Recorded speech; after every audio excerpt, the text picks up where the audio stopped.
Hare Krishna, devotees. We are continuing our Bhakti Sastri session, and yesterday we completed chapter 15, and today we are moving to unit 5, lesson 3. Actually, it is unit 3, lesson 3, divine and demonic natures.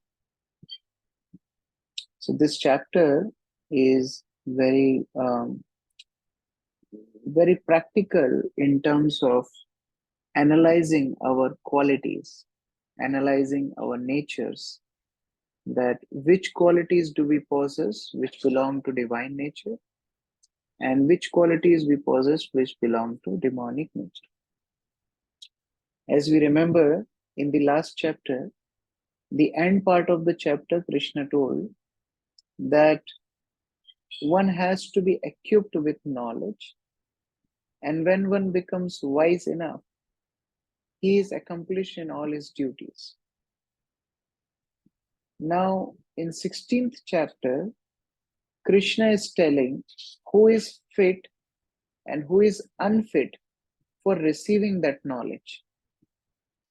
The transcendental knowledge is given to saintly people, or at least those who are inclined to saintly nature.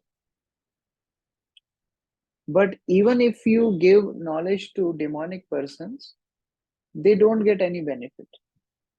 There is a quote in Niti Shastras, they tell that Dugdhapanam yatha bhunja kevala vishavardhanam.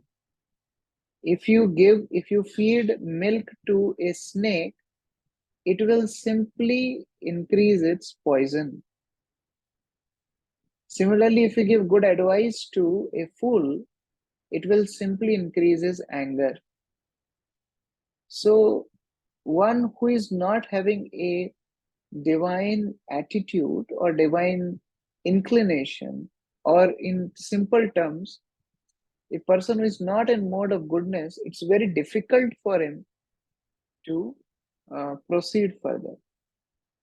So we see this in different chapters. Like chapter 14, we saw distinguish between sattva, rajas, and tamas. Mode of goodness, mode of passion, mode of ignorance. How mode of goodness is better than mode of passion and mode of ignorance. Then in 15th chapter also we saw these two. I have told, like, the branches also have division. There are upper branches like upper planetary systems, and there are lower branches, lower planetary systems. And in this chapter also we will see two types of categories. First is divine nature, another is demonic nature. So Krishna is giving the list of qualities: divine qualities, demonic qualities. So in first 5 verses, Krishna is giving just a synopsis of divine and demonic qualities, where in first 3 verses he tells divine qualities, then 4th verse he tells demonic qualities, and then further he continues demonic qualities. And then in the last portion of this chapter, he talks about how we give up these demonic tendencies. So this chapter, Prabhupada therefore entitled as Divine and Demonic Natures. This is the main theme of this chapter. So let's start this with verse number 1, which talks about Sampadam Devam. Sampada means wealth. The literal meaning of Sampada means wealth. But what is the wealth of a person? The qualities one possesses, wealth of that person. So Sampada also means qualities. And in first 3 verses, Krishna is talking about the divine qualities. And then 4th verse, he's talking about the Asurin qualities. Let's read them. Okay. Shratidhar Prabhu, can you read translation? 1, 2, 3. Yes, Prabhuji, Hare Krishna.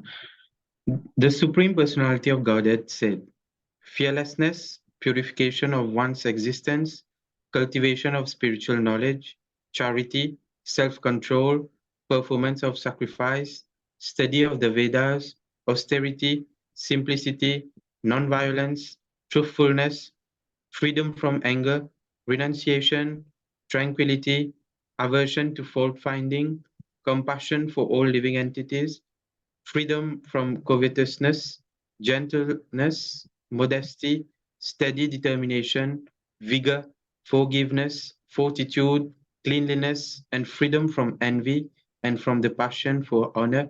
These transcendental qualities, O son of Bharata, belong to godly men endowed with divine nature.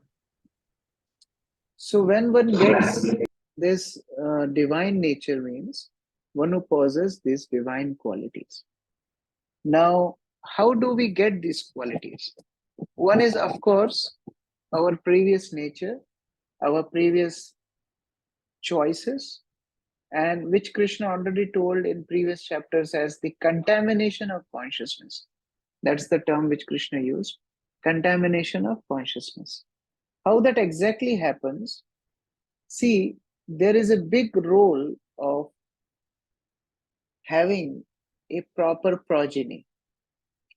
If mother, father are not saintly, they will not attract a saintly soul.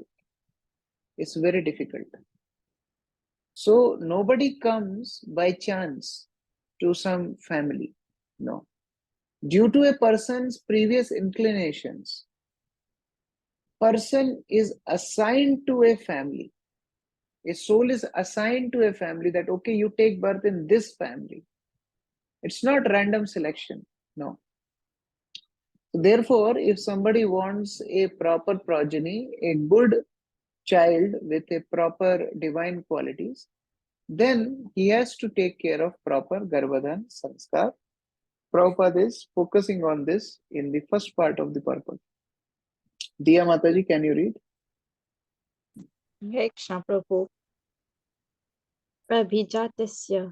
The word Abhijatasya is reference to one born of transcendental qualities or godly tendencies is very significant.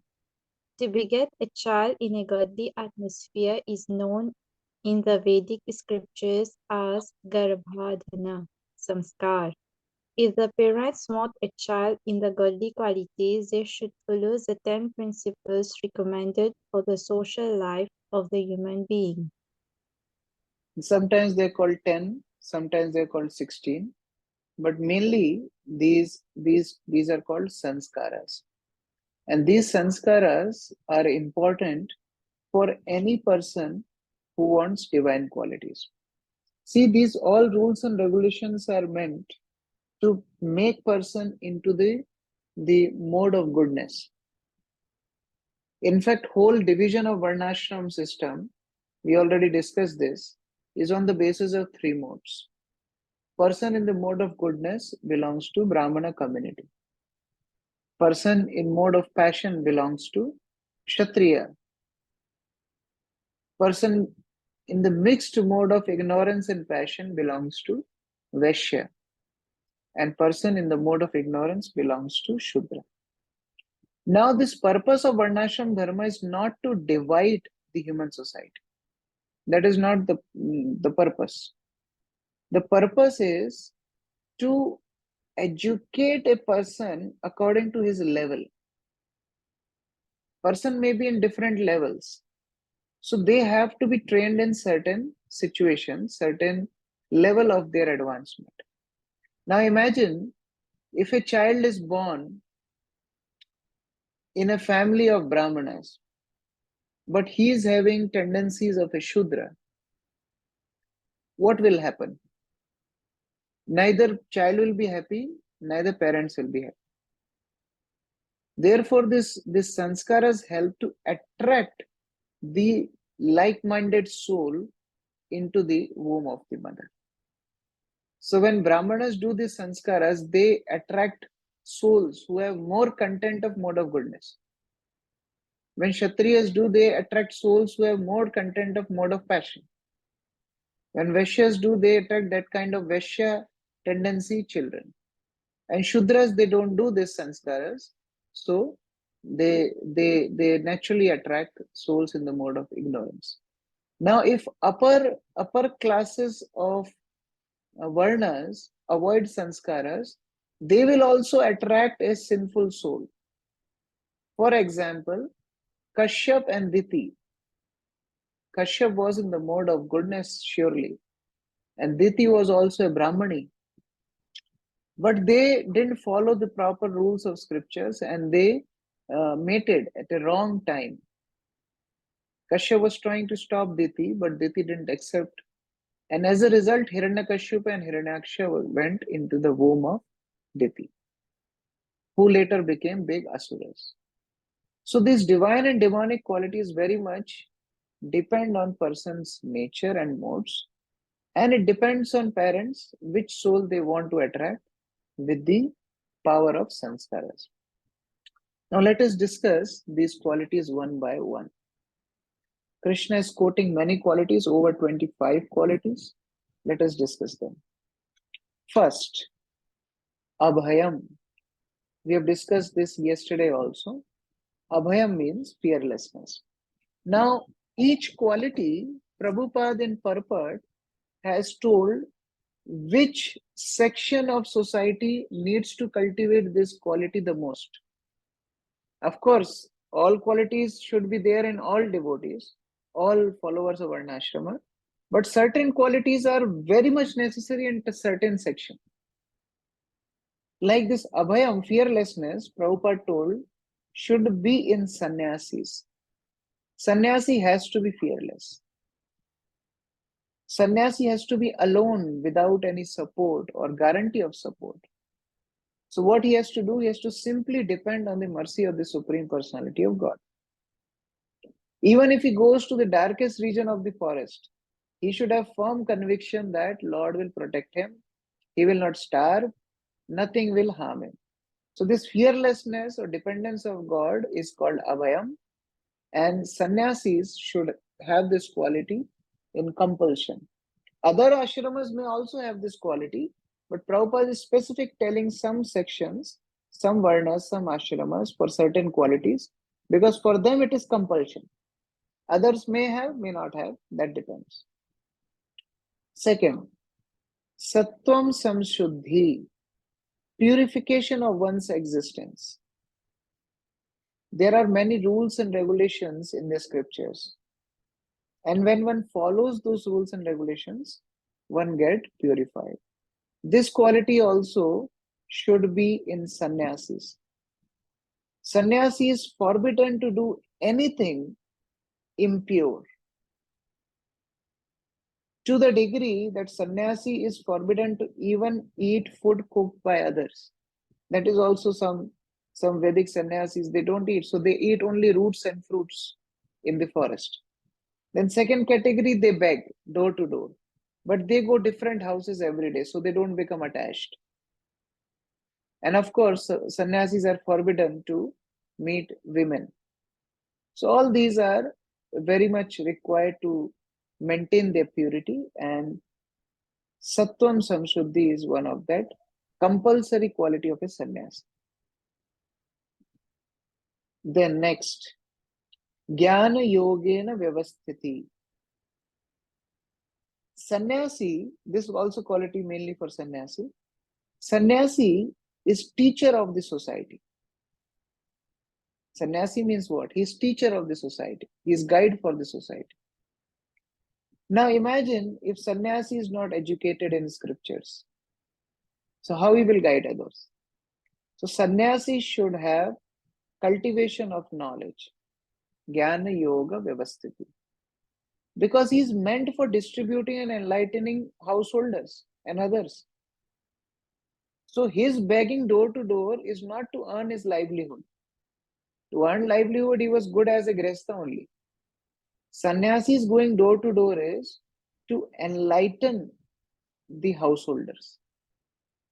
And therefore, he should be well equipped in the knowledge of the scriptures. Next, Danam. Dan means charity. Now, for whom this will be? Of course, not for sannyasis. This will be for grihasthas. Danam is for grihastha, charity.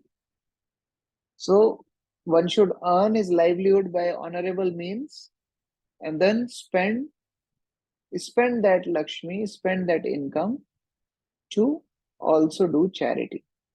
The best charity is to help in the propagation of Krishna consciousness.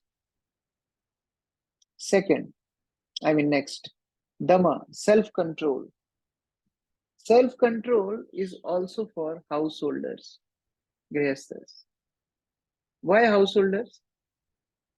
Sannyasi brahmachari should be practicing more sense control, right? Why grihasthas? It is written specifically, sense control. Anyone? The license should not be misused, Prabhuji. Yes, okay. The license, Prabhupada used to give grihasthas have some license. But that license should not be misused. Yes. Yeah. Hare Krishna Prabhu, last class you said that if a gulab jamun is there in front of you and Yes. we ask them no to eat, then it is more difficult. Instead See, of for you sannyasis had and given the example brahmachari, of gulab jamun. So similarly, in a grihastha, yes, sannyasi and brahmachari, no opportunity. But grihastha is between the sense objects. So he has to learn self-control. If he can't, then he'll be in trouble. Because laws of nature will apply equally to sannyasis and grihasthas. Krishna is saying, Yehi sansparsh jab hoga dukkha yona evate, not just for sannyasis, or not just for grihasthas. Anyone who will be in contact of sense objects, he will get suffering. So grihasthas are more prone to that suffering.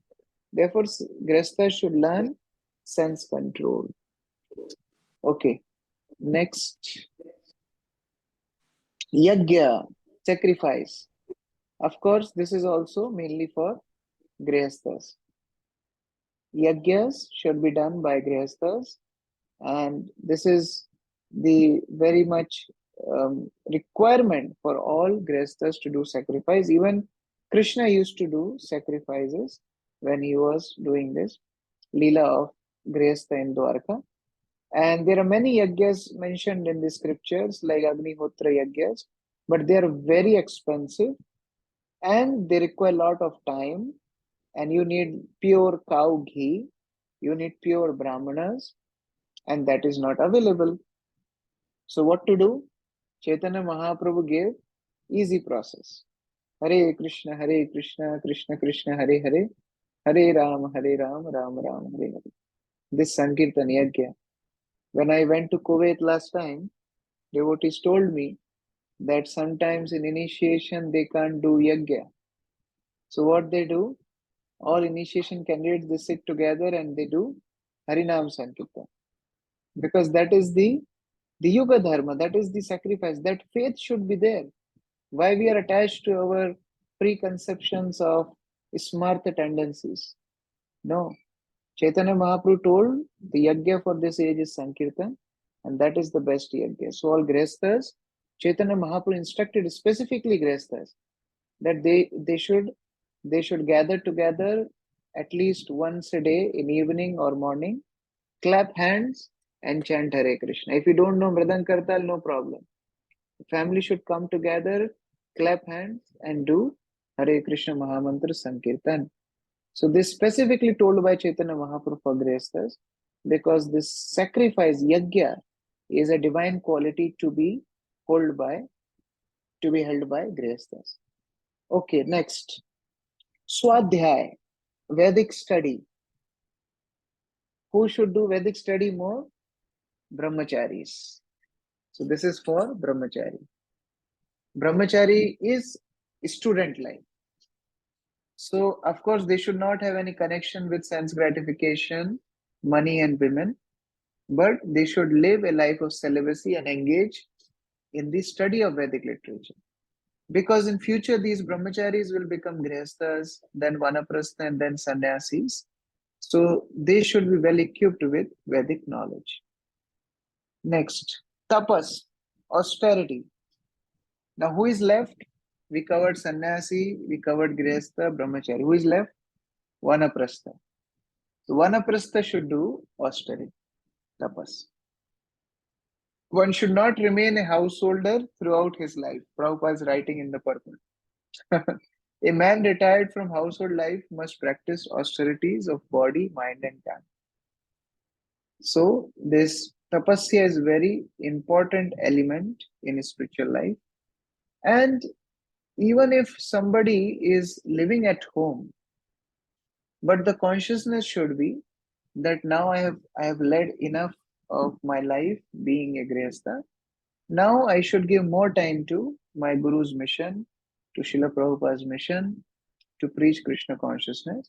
So after certain age, person should retire from the ongoing occupations and give more time to Krishna consciousness. That is also Vanaprastha. So in ISKCON, generally we don't go to forests in Vanaprastha, but we help more in Srila Prabhupada's mission. That is Vanaprastha. Okay. Now, from Arjavam to Achapalam, 12 characteristics upcoming are for the Brahmanas. So Krishna has covered the ashramas, now he's going to Varnas. So 4 ashramas already covered. Now 4 Varnas we'll study. Yeah. Saurabh Prabhu. Hare Krishna Prabhu.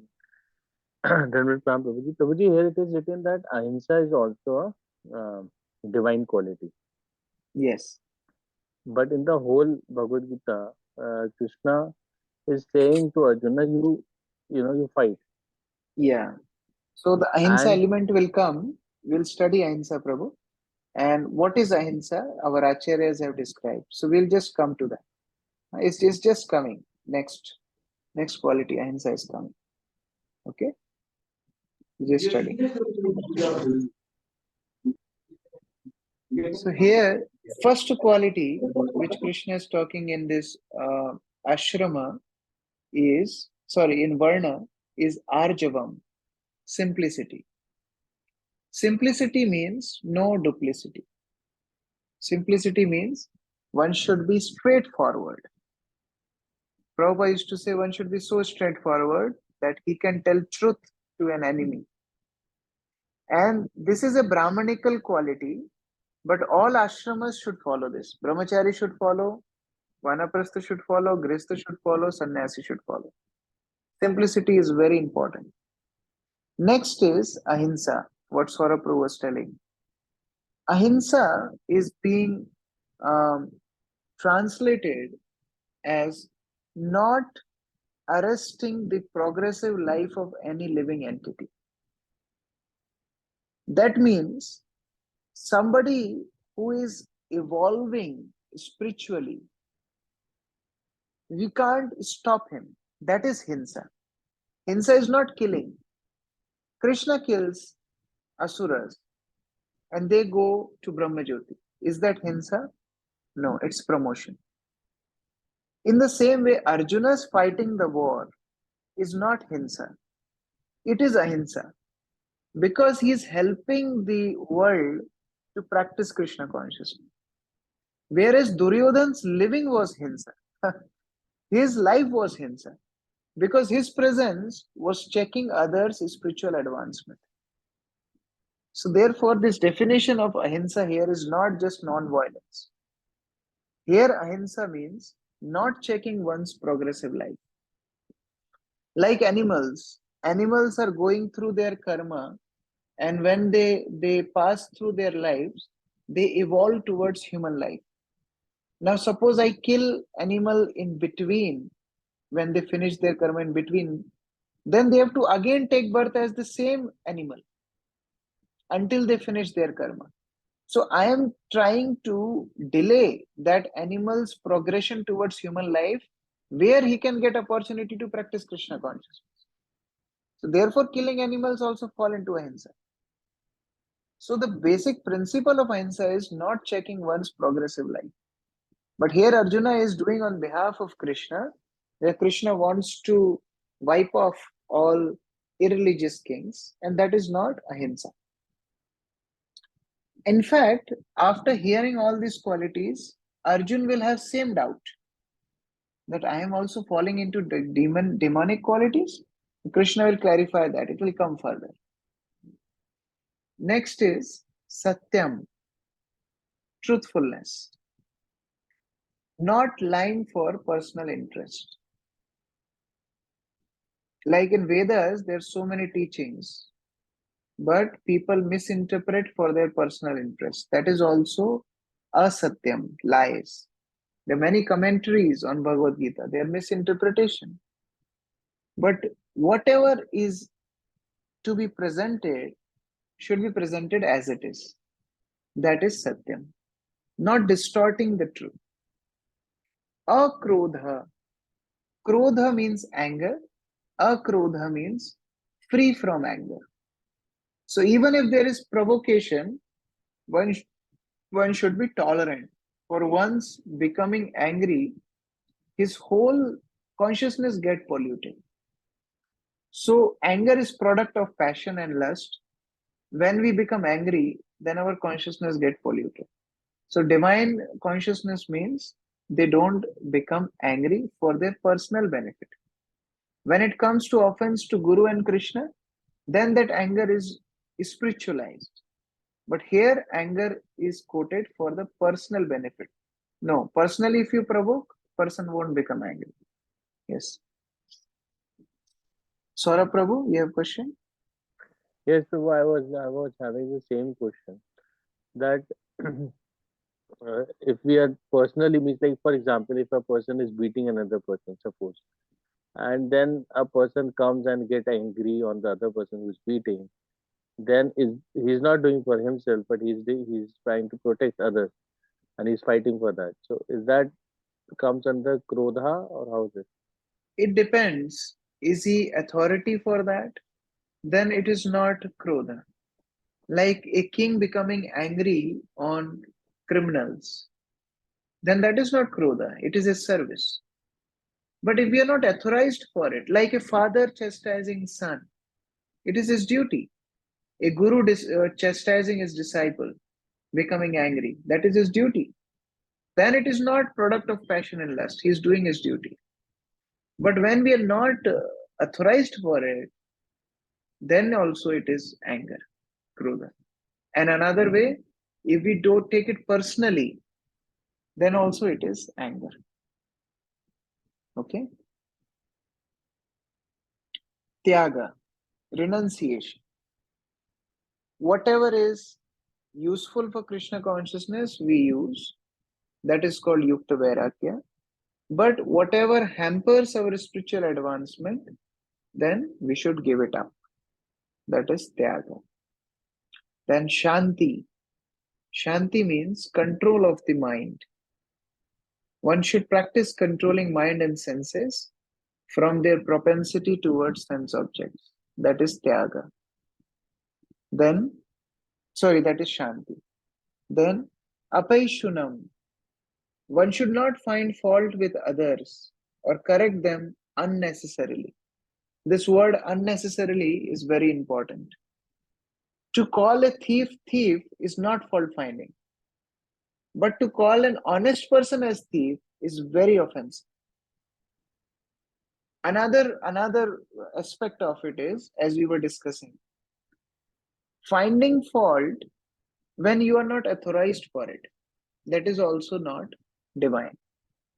If you're not authorized for finding faults, I mean, we're not responsible for somebody, we have not invested in somebody, then we have no right to find faults. So that is also divine quality. Then one should not find faults unnecessarily. Next, daya. Daya means mercy or intolerance of seeing suffering of others. That is daya. One should be compassionate when he sees others suffering. In fact, Vaishnava is one who cannot see others suffering. Jivera darad dukhi Srila Prabhupada. When a Acharya sees others suffering, then they become they suffer when they see others suffering. That is daya. The next, aloluptam, absence of greed. Loluptam means greed. Lolyam means greed. Alolyam means absence of greed. So person is free from this tendency to be greedy. Next, Mardav or gentleness. One should have saintly, gentle behavior, absence of harshness, being worthy of associating with good people. So that is very important. One should be very modest. One should not perform certain acts which may be hurting to others. These all come in gentleness.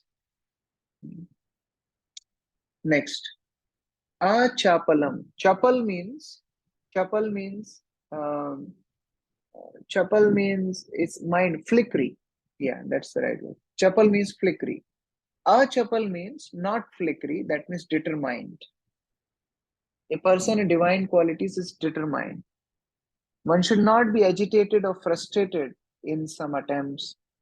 Failure may be there, but one should be very determined to make progress. That is divine quality. Like Dhruva was determined. Next, Tejas. Now these qualities are of Kshatriyas. So long till determination, these qualities were of Brahmanas. Now we are coming to the qualities of Kshatriyas.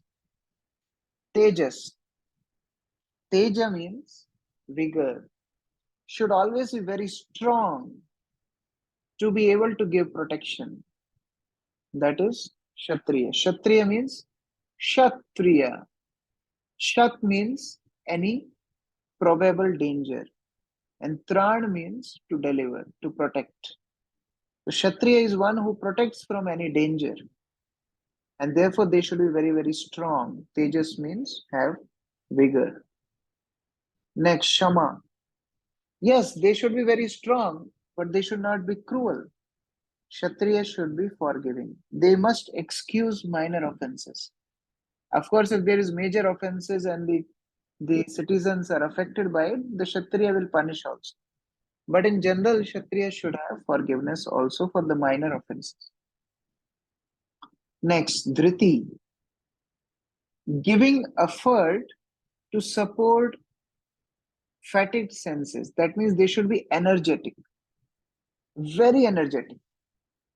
Mental, emotional, physical, it should be very energetic. That is also one quality of a Kshatriya. And then Saucham. Next, these three qualities were Kshatriya. Now Saucham is for Vaishyas. Because they are dealing with food, they are dealing with cows. They have to be very, very clean. And when we hear and read about cleanliness, it's both internal cleanliness of mind and external cleanliness of body.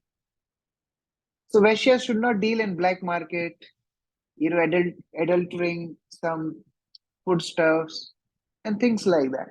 So Vaishyas should be very noble and clean because they're dealing with food. Adroha should not take any weapons or violence. This is also for Vaishyas. They should not unnecessarily envy, fight, have malice. No. Then last is Nati Manita. This is for Shudras. Last quality. Not expecting honor and respect. This is for Shudras. So even to become a Shudra in Varnashram system is so difficult because not expecting honor and respect is a difficult job. Even in 7th canto, last section of 7th canto of Srimad Bhagavatam, Narad Muni tells the qualities of Shudras to Yudhishthira Maharaj. And if you read those qualities, we can see that even to become a Shudra is not an easy job. It's very difficult to become Shudra in Varnashram system, forgetting about Brahmana and Kshatriyas. So, yeah, these are the qualities. And the conclusion is that these 26 qualities they belong to person born, in a sattvic nature, in the mode of goodness. Yes, Saurabh Prabhu. So, Prabhu, this all 26 qualities will be to a person who is in goodness or divine nature, or Not necessarily, as Prabhupada is pointing out in the in the purport, that some sections may have some qualities, like Shudras may have some qualities, Kshatriyas may have some qualities, Brahmachari may have some qualities. So it's a list of qualities, but it's not necessarily that all qualities may be present in divine nature. Like we say, the family of pulses. So there may be urad dal, there may be moong dal, there may be tuar dal, there may be masoor dal, there may be different dals. So like that, Krishna is giving the list of divine qualities, but it's not necessarily all qualities may be in one person. Okay. Okay. By seeing some of these qualities, we can understand that yes, person is having the divine touch. He is in the mode of goodness. We can understand by seeing the qualities. Okay. Now Krishna is speaking about the fruits of what we. Okay. Before that, Krishna is giving some demonic qualities. So let's read them also. Some demonic qualities. Okay. Devadev Prabhu, can you read text 4? Pariksha Babuji. Text 4, translation. Pride, arrogance, conceit, anger, harshness, and ignorance. These qualities belong to those of demoniac nature, O son of Pritha. So these are some demonic qualities. So let's understand them one by one. First one is pride, dambha. Vishwanath Chakravarti Thakur says that when you don't possess some quality and you make show of it, that is called dambha. That is called pride. Like to announce oneself as religious, even though one is sinful, that is dambha. So hypocrisy can also be called as dambha. When you don't have certain quality and you become proud about it. Darpa, arrogance. This is when you have something and you become proud about it. That is arrogance. Like pride due to wealth, knowledge, high parentage. All these is when you have something. So difference between pride and arrogance is pride. I mean, in this context, in English it may be different. But in this context, in Sanskrit terms, dambha and darpa, pride here means things which you don't have, but you are proud about. Darpa, which you have and you become proud about, like good lineage, knowledge, beauty, wealth, all these things. Abhiman. Abhiman is to desire for respect. We have desire to be worshipped by others, desire to have distinction, adoration, worship. All this is abhiman. The next is krodha, anger. Like hurting others, being angry on others. That's cruelty. That's next one. Parushya is cruelty. Using rough language, hurting others, harming others. Ajnana. This is the major one. Ignorance, avidya, lack of discrimination. What is good, what is bad, he doesn't understand. And then Krishna says cha. This cha is very important in this verse. Cha means whatever Krishna has told in the first 3 verses, just opposite of it is demonic. Like in previous verse, Krishna told sacrifice. Okay, those Grihasthas don't do sacrifice, demonic. Previous verse, Shudras don't expect respect. Okay, those Shudras expect respect, demonic. So just opposite of all divine qualities are demonic qualities. That is the meaning of cha. So this is very important, segregation of divine and demonic qualities. Now, Krishna is telling the result of adopting these qualities. What exactly happens if I adopt demonic qualities or if I adopt divine qualities? Yes, Saurabh Prabhu? Yes, so but after seeing this demonic qualities, I am thinking that I have all the qualities that it has. So it is causing me worry around now. And, Yes, so all chapters in Bhagavad Gita, they end with a positive note. They will never lead us into depression. So there is solution in this chapter also. How to come out of the demonic qualities, there is solution in the end verse of this chapter. Mhm. So let's see the result of divine and demonic qualities. What happens if we adopt one section of these qualities? Keshav Priya Mataji, can you read verse 5? Yes, Prabhu, Hare Krishna. The transcendental qualities are conducive to liberation, whereas the demonic qualities make for bondage. Do not worry, O son of Pandu, for you are born with the divine quality.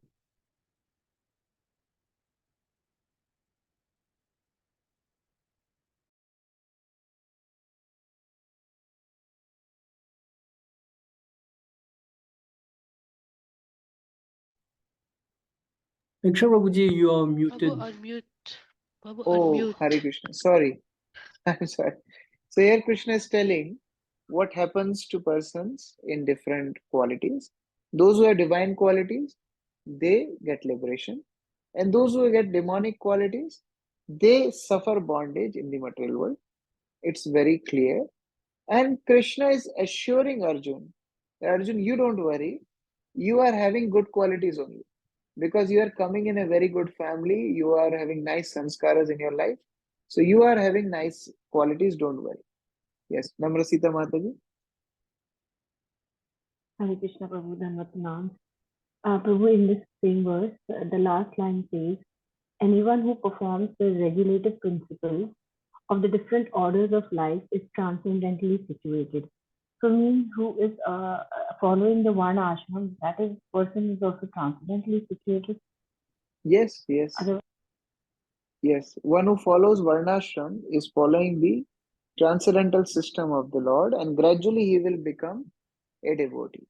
Varnashram is designed in such a way that one gets spiritually advanced. but Prabhu, last verses we had in last chapters, they were transcendentalists. The yogis were transcendentalists. The Yeah, see, impersonalists. the Varnashram is on the level of Karma Yoga. Beyond Varnashram goes, so in Karma Yoga, there is division of Varnashram. Then in Jnana Yoga, there is division of Ashtanga Yogis, then Paramatmavadis. This is division.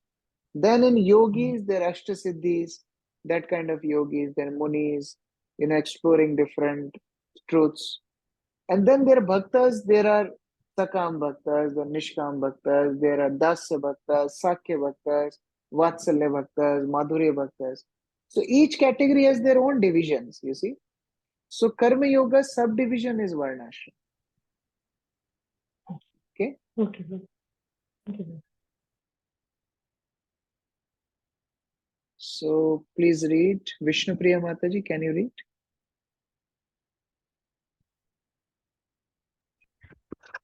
Akshay Babu, his involvement in the fight was not demoniac because he was not considering the pros and the cons, not acting under the influence of anger, false prestige, or harshness.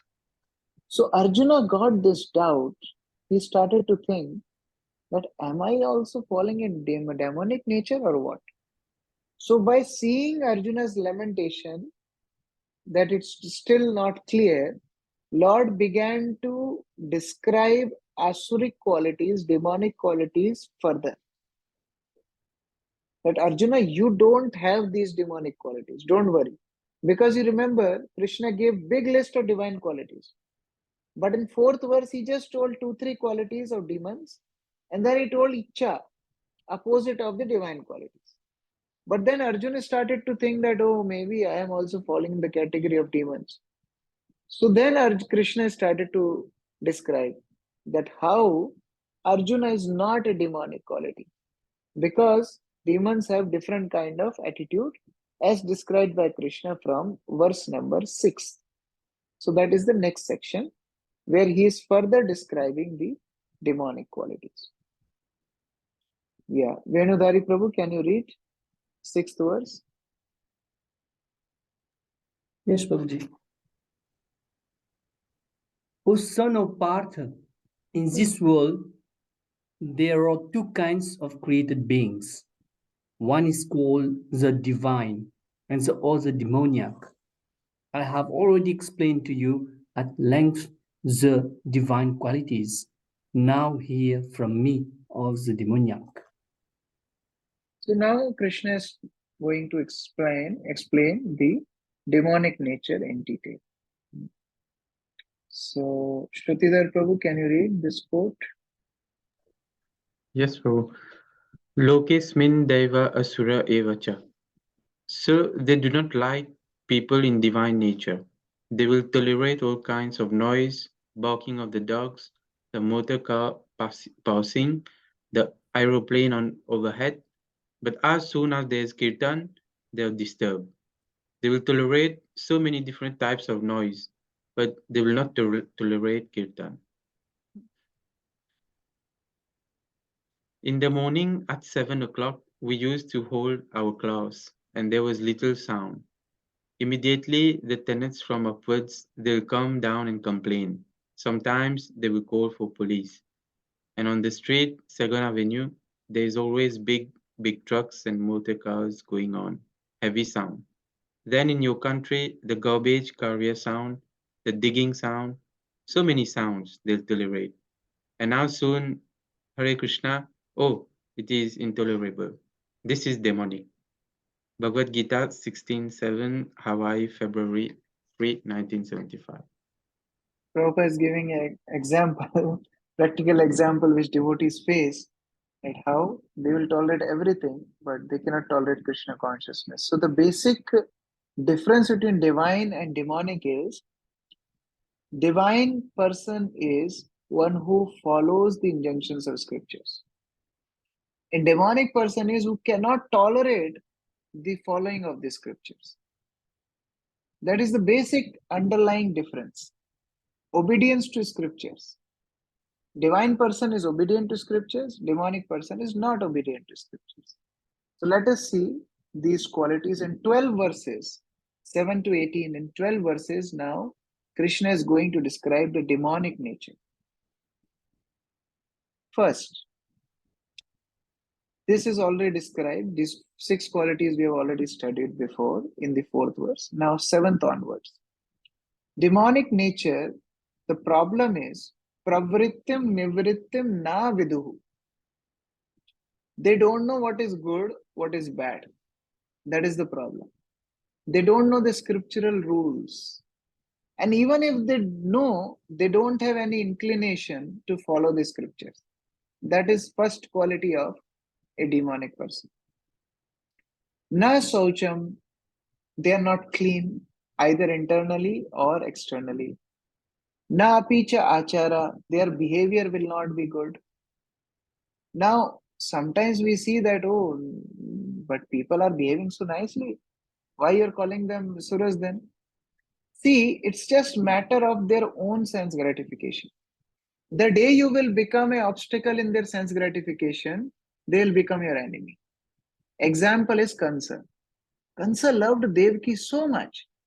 But the moment he heard that Devaki's son will become his death, everything changed. He took out his sword, was about to kill Devaki. So externally they may appear, oh, they are behaving very nicely, but you can never trust them. Then next, demons lead a miserable life. Why they lead a miserable life? Because they don't accept any good instructions. Even if they hear good instruction, they will not follow them. And third is, they will not follow the great saintly persons. So neither they will follow scriptures, neither they will follow saintly people, and they will not be interested in hearing good advice. Then next, na satyam, they will not be truthful, they will be self-centered. Asatyam, they will believe what is their philosophy. Asatyam, which is not real, they will take it as real. Example, body. They will be very attached to the body. But which is real, they will not believe on it, like existence of God. They will be atheist. They will not believe in the existence of God. God is real, they will not believe on it. Body is temporary, they will believe on it. That is demonic philosophy. Even if they have no shelter, they feel they will become happy in this world. And of course, they don't believe in the authority of the Supreme Lord. So these are some attributes of demonic nature. They think themselves as the center pivot for all sense gratification. Now, the nature of soul is to take shelter, because soul is dependent living entity. So nature of soul is to take shelter. Now, if you don't take shelter of God, whose shelter you will take? We will take shelter of our own anartha. So demonic person will become servant of their own lust. They become servant of their own pride. They become servant of their own greed. And their anarthas drive them. They think I am controller, I am enjoyer, I am the proprietor of everything. I can defeat anyone. I can enjoy anyone. I am the lord of everything. That's what they feel. It's demonic mentality. And what is the result of such demonic mentality? They always remain insecure, perplexed, illusioned, are overly attached to their own sense gratification, and finally they fall down to hell. Now, demonic preachings, as they're envious of God, they openly claim there is no existence of God. Some say, I am God. Some concoct their own God. Others say, you are also God. Why are you feeling bad? I am God, you are God, everybody is God. But real God is not God. That is their philosophy. Except real God and everybody is God. So that is their false propaganda. And what happens to them is very fearful. Actually, in this verse, Krishna becomes very angry. You can see anger of Krishna in this verse. You know, Tan aham dvishatas krunan sansareshu naradhamam shipami ajasram ashubhan asurevi eva yonishu. What Krishna is telling, let's read the translation, okay. Pratima Mataji, can you read? Hare Krishna Prabhuji. Those who are envious and mischievous, who are the lowest among men, are perpetually cast into the ocean of material existence, into various demoniac species of life. So what Krishna is saying, these envious, mischievous, lowest among men who have all these demonic qualities, what I will do, I will perpetually cast them in demonic species, lower species. Isn't it fearful?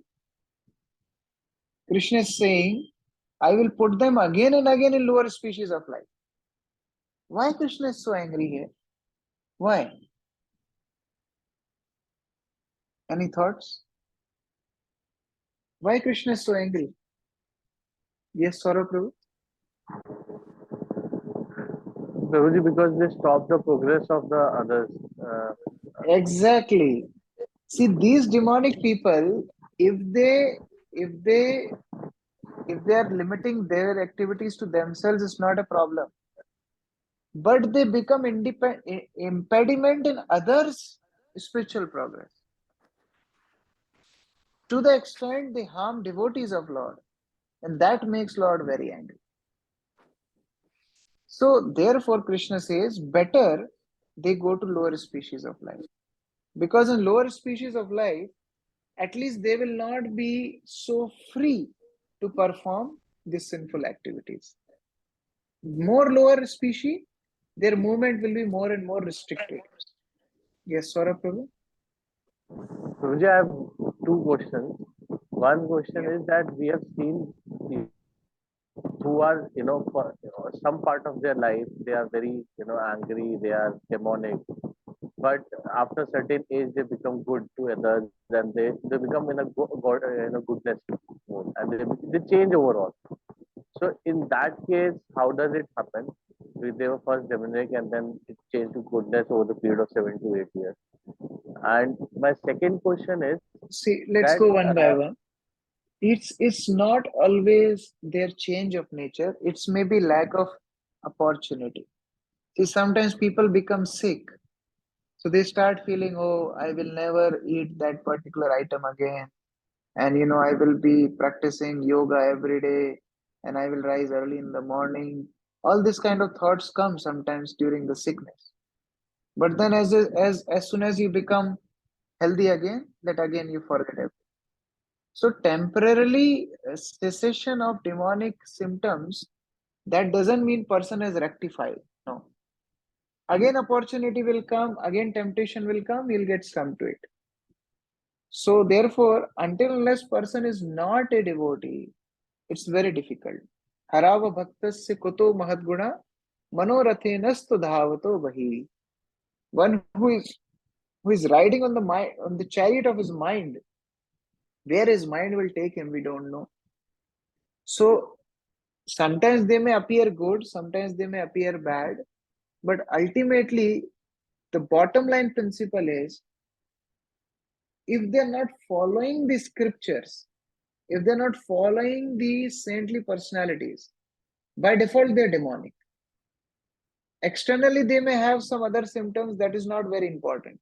As we discussed before, the bottom line principle is, if you're following the scriptures, automatically, even if I have 108 faults, it will eventually rectify. But if somebody is not following scriptures, even though he may have very good qualities, eventually he will fall down to asuric life.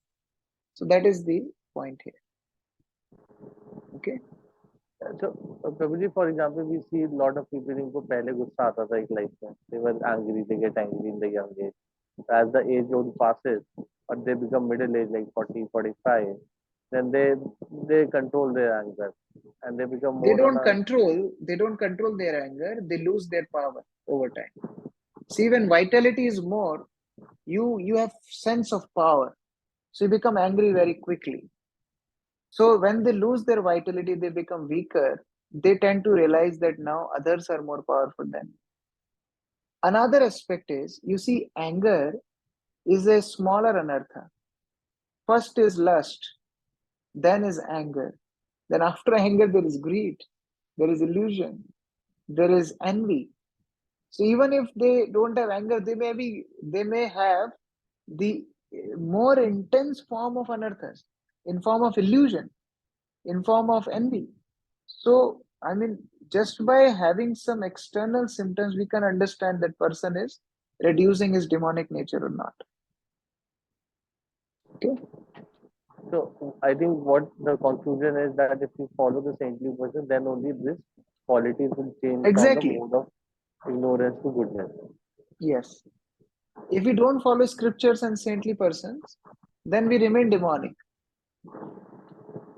It's by default. It will happen.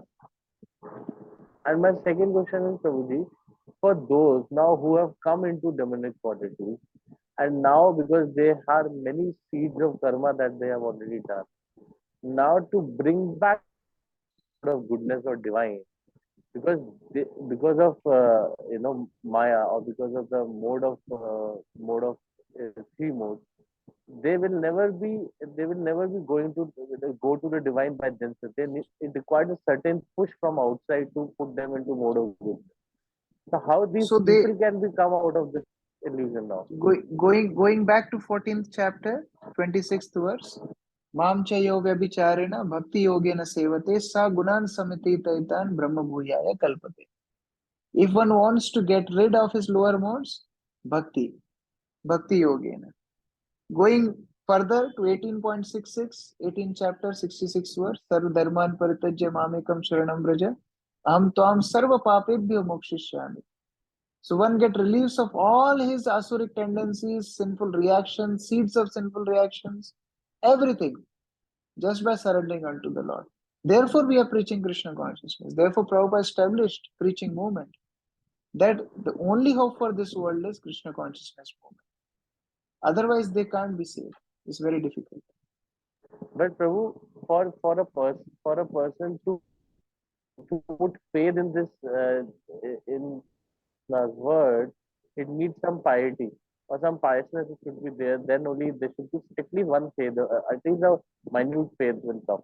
But if they don't have any, this piousness, then how that can be? Faith doesn't come with piety. Faith comes with saintly persons association. Vishwanath Chakravarti Thakur says that Mahat Seva, association of a saintly person, gives faith in Krishna consciousness. What piety hippies had? Hippies were breaking regulatory principles regularly. That was their regular routine. So what piety they had?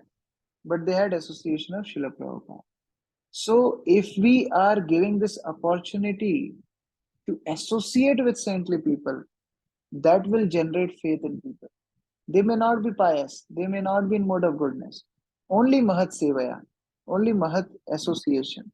So when they see Prabhupada, when they touch Prabhupada books, when they see Prabhupada's followers, when they associate with devotees, even they just come across them for minute seconds, that will develop faith in people.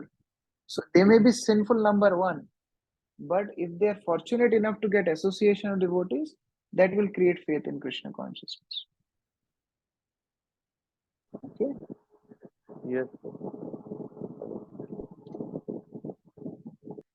So where were we? Okay, yeah. Let's read this. Chetan Prabhu, can you read this? Yes, Prabhu. Hare Krishna. Therefore, in the material existence, we find so many species of life, animals, insects, men, and so on. All are arranged by the superior power. They are not accidental.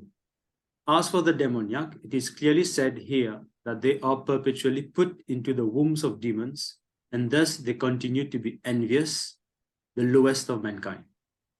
Since they were practicing their life like animals, Krishna gave them opportunity to live like animals in the animal species. Text 20, Braj Sevaki Mataji, can you read?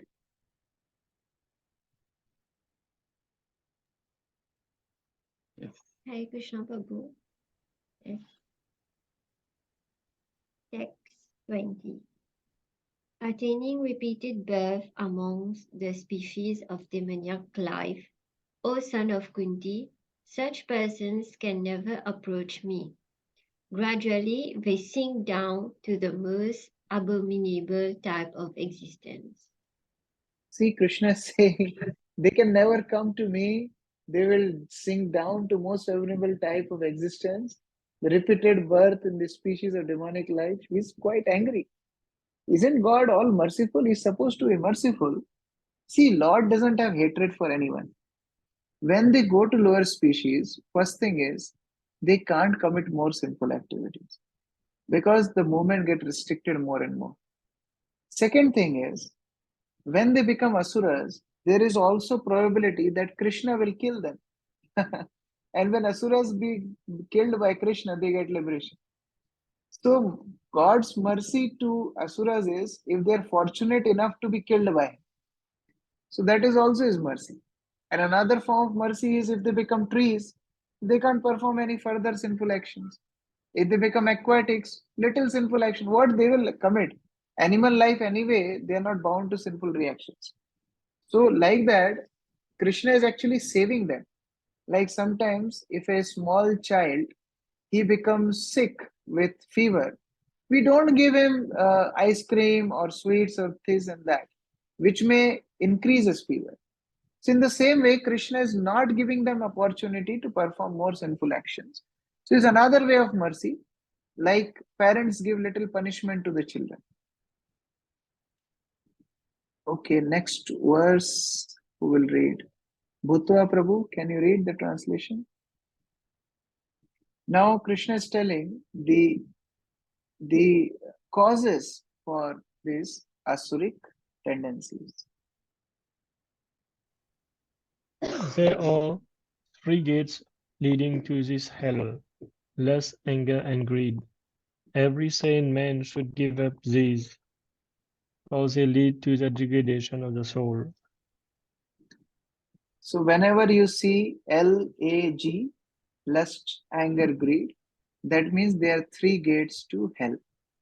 Just like in airport, you see different terminals, and if I go there, I'll catch a flight and go somewhere. So that is the terminal to hell: lust, anger, greed. And any sane person who wants to be saved from hell should avoid these three gates of hell? Saurabh Prabhu? Prabhu, how do we define greed? Like a person may say that for one person X amount is okay, for one person 2x amount is also less, because he says 2x amount is needed at least to form a basic necessity. So how do you define this greed? Anything which is not utilized in Krishna's service and you want to grab it is greed. So if person becomes the ruler of the whole world, but he is servant of Krishna, he is devotee of Krishna, that is not greed. But if person is a pauper, he is having one broken bowl, he is also greedy because he is not serving Krishna. That is a simple definition. Because if you go on material calculation of greed, it's a very subjective term. You can't tell who is greedy actually. Everybody is greedy. But if we go to a spiritual definition of it, spiritual definition is, see, greed means when you want more than you deserve. Now what you deserve? Jiver Sarupoy Krishner Nityadas. Soul is supposed to serve Krishna. And when we acquire things more than what we are offering to Krishna in service, that is greed. So if we become a proper devotee, our life is centered around Krishna, then there is no greed. But when there is no devotional service in life, then even a pauper on street is greedy. Okay? Now, Baldev Vidyabhushan tells, what is the result of giving these three gates to hell, these three detrimental qualities, is described in next verse, text 22. So Devi Mataji, can you read text 22? Okay, Vishnupriya Mataji, you have question? Please unmute. Yes, Prabhu. Yes, Haisha Prabhu. Actually, you mentioned about the greed part. Is it possible that if a devotee or any individual is trying to have material success, like in terms of having good job or success in life, like sometimes you have some desire to be successful, to do more than what is needed. Is it counted as greed, Prabhu? It depends on the devotee's consciousness. If he is doing in good consciousness, in consciousness of serving Guru and Krishna, it's not greed. But if he is doing for his own sense gratification and he gets drift away from this service to the spiritual master, then it is greed. Like Arjun here is fighting to be the ruler of the whole world. Dhruva is doing austerities to become the emperor of greater empire than Brahma. So they are not counted as greedy people because they were doing as service to Krishna. So if consciousness is pure, that kind of achievements will only help you to further serve Srila Prabhupada's mission. Suppose a devotee becomes a prime minister of certain country. Will that not help Srila Prabhupada's mission? So if a consciousness of a devotee is pure, that is not greed. But if it is governed by lust, greed, anger for personal motives, then it will lead to persons fall down. Okay, text 22, Bhutta Prabhu read just now. Yes, Prabhu. Okay. So the man who can avoid these three gates of hell, he is eligible to go to spiritual abode. How it exactly happens is given in this chart based on Srila Prabhupada's explanation. So when one is free from lust, greed, anger, that means he is free from the lower modes of nature. Because lust, greed, anger are the product of mode of passion and ignorance. So that means one becomes purer. When one becomes purer means one is elevated to the mode of goodness. In mode of goodness, one is more inclined to study Vedic rules and regulations given in the scriptures. Then he will follow Varnashram system given in the scriptures. By following the scriptural injunctions, he will rise into his spiritual realization. Eventually, he will come to the platform of Krishna consciousness. And when he becomes a devotee, he will become liberated from the material clutches. So that way, it's very, very important to give up these three gates to heaven. So if we see, the important turn in devotee's life is studying the scripture. Here Krishna is focusing on that point. How we can give up detrimental qualities? By taking shelter of the scriptures. How we can rise to the platform of Krishna consciousness? By taking help of the scriptures. So Krishna is pointing out that in the next verse, and that is actually the solution, how we rise above the demonic qualities, to educate ourselves, to come out of that ignorance and realize what is our duty. Text 23. Keshav Priya Mataji, can you read? Text 23. Hare Krishna Prabhu. Text 23. He who discards scriptural injunctions and acts according to his own whim attains neither perfection nor happiness, nor the supreme destination. So Krishna is saying that one who discards scriptures and act according to his own whims, that person will be in trouble. So if you don't follow scriptures, act whimsically, no perfection. Follow scriptures, come to the level of Krishna consciousness, liberation. So that is the simple logic. How one degrade himself? In what all ways one can degrade himself? First is not following scriptures, not applying scriptures even after knowing, or knowing and following for personal benefit but not serving the Supreme Lord. All can be there. This all is called as whimsical behavior. But if one really follows the instructions of the scriptures, then one realizes what is his duty and what is not to be done and what is to be done. And when one knows these rules and regulations, gradually he rises above the demonic nature and goes to the platform of mode of goodness. So in short, if we want to summarize this whole chapter, there are divine qualities, there are demonic qualities. Who are divine? Who can possess divine qualities? Those who follow scriptures. Who possess demonic qualities? Those who disregard scriptures. So that is the simple logic behind it. Yes, Namrasita Mataji. Hare Krishna Prabhu. To the eighth verse, there's a line, according to them, everything is void, and whatever manifestation exists is due to our ignorance in perception. I'm not able to understand this line. Whatever manifestation exists is due to our ignorance in perception. That means whatever perceptions they are having, whatever experiences they are having in the material world is just due to their concoction of this world. Like, I am thinking I am the owner of this house. So this house becomes my property in my perception. It's not actually my property. So whatever manifestations, experiences I am seeing around is just based on my perception.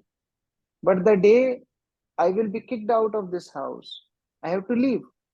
The day my death will come, I have to leave. So that is the meaning of, manifestation are depending on one's perception. Okay, like today I am considering some of my relatives. They are my relatives. Tomorrow I get next body, there will be another set of relatives. So it's all about my perception in the current body. Prabhupada is condemning this thought process of Yes. the Mayavadi. Yes, he's condemning that. So what is he meaning actually? Like he's saying it's not a dream. The Mayavadis or the impersonalists say that this material nature is a dream. But Prabhupada explains that it is not like a dream, it is reality because it is the reflection of the spiritual world. It is a dream, but it's a real dream. It's a dream of reality. Like suppose in a unrealistic dream, if you are seeing that there is a tiger chasing after you, actually there is no tiger. But in this world, is the real tiger chasing you. But what is the dream then? Dream is about our misidentification. We are thinking that we are part of this whole show. Like, let us think of an example.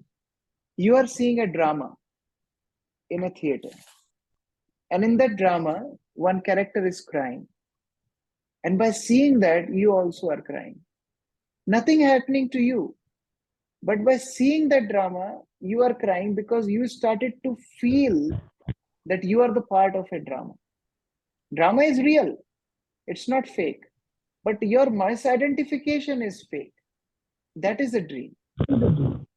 So that is what is the difference. Mayavadis say drama is not only not real. No, drama is happening. Characters are performing on the stage. But the problem is, I am misidentifying with that drama. That is misidentification. Okay? Thank you. So let's read the last verse. Amalarjan Prabhu, can you read? Yes, Prabhu. One should therefore understand that is duty and what is not duty by regulations of the scriptures. Knowing such rules and regulations, one should act so that he may gradually be elevated. So this is the summary of this chapter. Krishna is saying that if you really want to know what to do, what not to do, you should refer to the scriptures. Therefore, when people say that, oh, why you are referring to some books? After all, bhakti is about emotions. Why do you need to do Bhakti Sastri? You can show them this verse, 16.24. The Krishna is telling, read scriptures, study scriptures, know what should be done, what should not be done, and bhakti should be governed with scriptures. Otherwise, it will be utpadaiva kalpate.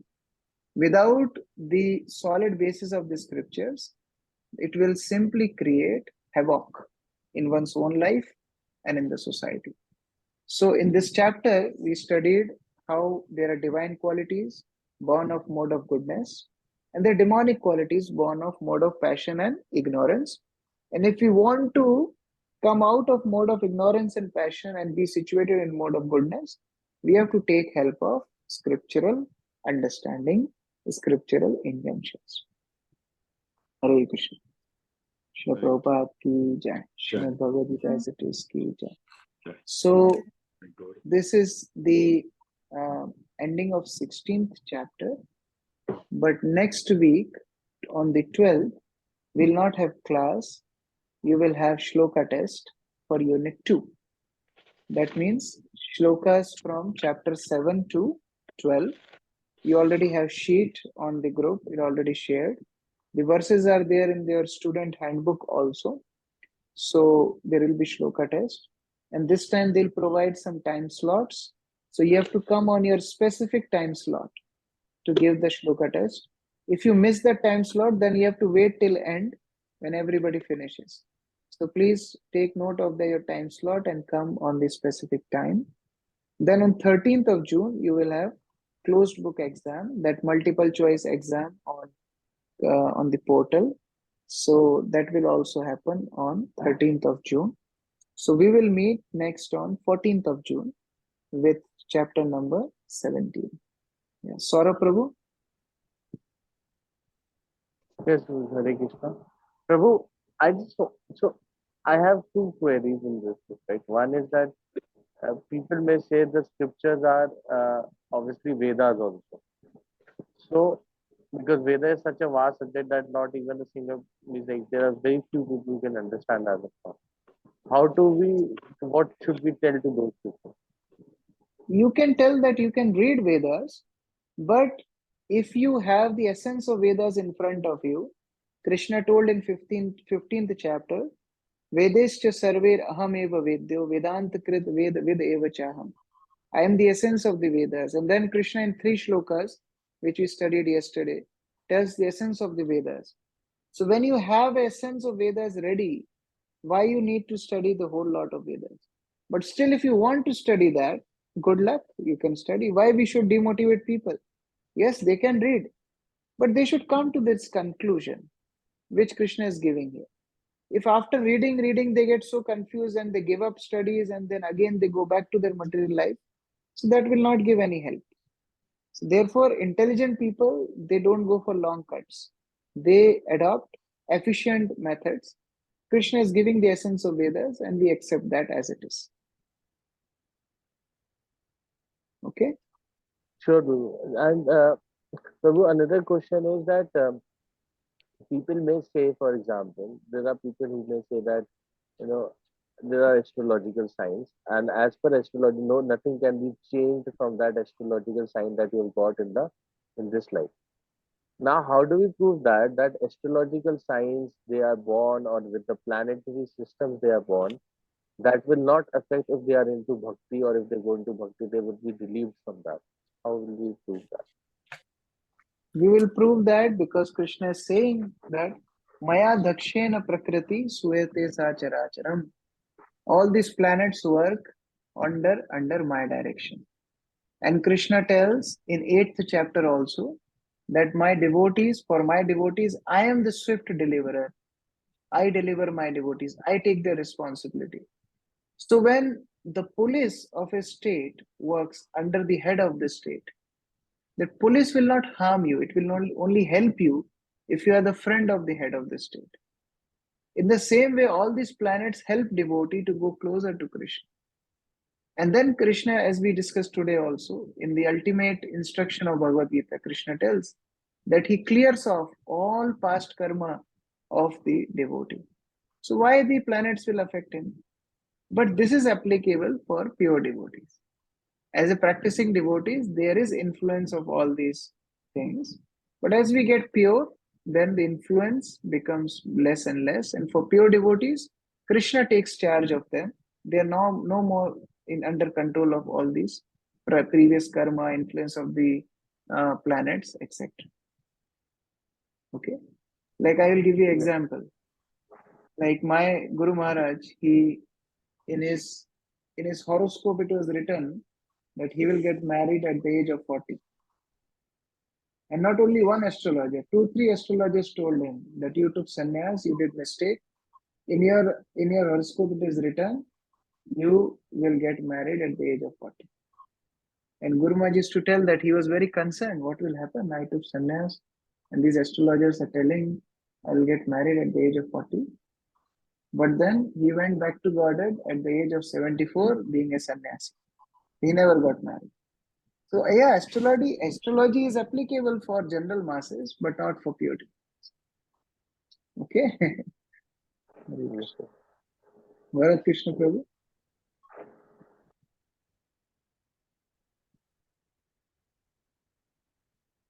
Bharat Krishna Prabhu. Yeah, and yes, Prabhuji. And also Srimad Bhagavatam says that if you're praying to Mukunda Krishna, the sun has no effect. Otherwise, it reduces the life of everyone. Yes. So you are under the control of Krishna. Yes. So there are so many injunctions in the scriptures which tell that how one who is surrendered to the Mukunda means awarder of liberation, he doesn't have any liabilities. He is not under any jurisdiction other than Krishna. Okay. Shri Prabhupada ki jai. So see you next time on 14th and all the best for the shloka test and the class test, unit test, different test of life. Hare Krishna. Prabhu, one more. If we can extend the date for the CBA, for the OBA, for unit 3, that would be helpful. Let others submit. If some individual devotee has some problem, then they can tell Sundar Nitai Prabhu, and they can take some more time from him. But let other devotees submit, because you see, we can extend, but then see, we already completed Bhagavad Gita almost. We'll take one more week, and then the Bhagavad Gita will be over. I mean, at least the summary study of Gita. Then there are only small books remaining. Ishopanishad, Nectar of Instruction. And Nectar of Devotion is a big book, but in syllabus we only have 19 chapters. So actually we completed more than half of Bhakti Sastri already. So if we extend more, then the examination will happen late, then the evaluation will happen late, then the graduation will happen late, so everything will get delayed. So let others submit, and if some devotees need more time, they can personally tell Sundar Nitai Prabhu, the facilitator of the course, and they can take more time. Okay? Hare Krishna. Prabhupada.